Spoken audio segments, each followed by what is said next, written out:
नमस्कार, मी पंजाब डक 9 तारखेला आता ते अवकाळी पाऊस आता कोल्हापूरमध्ये पश्चिम महाराष्ट्राकडे जाणार आहे म्हणून हा अंदाज लक्षात यायचा।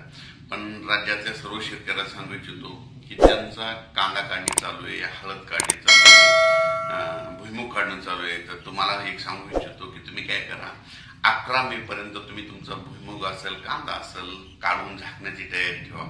कारण की राज्यामध्ये काय झालं की परत मान्सून पूर्व पाऊस 12 मे पासून ते 17 मे पर्यंत 12 मे ते 17 मे दरम्यान जोराचा पाऊस येणार आहे। त्याच्यामध्ये वाऱ्याचं प्रमाण असणार आहे, विजाचं प्रमाण असणार आहे, गारपीट देखील असणार आहे म्हणून हा अंदाज लक्षात घ्यायचा।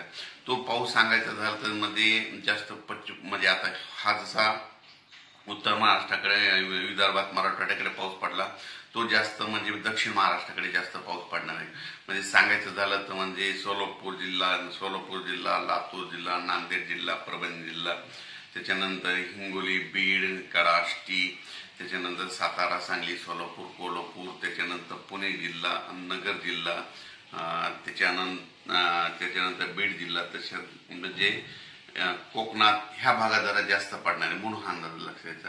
राज्यात मध्ये तो पाऊस जास्त आहे तर दक्षिण महाराष्ट्राकडे जास्त पडणार आहे। दक्षिण महाराष्ट्राकडे म्हणजे सांगायचं झालं तर आणखी परत सांगतो की त्या जिल्ह्यात जरा जास्त स्वरूपात नांदेड, हिंगोली, परभणी, बीड, लातूर, धाराशिव, त्याच्यानंतर सोलापूर जिल्हा, सांगली जिल्हा, सातारा जिल्हा, कोल्हापूर, राधानगरी, कर्नाटककडे तर खूपच राहणार म्हणून हे देखील लक्षात द्यायचं।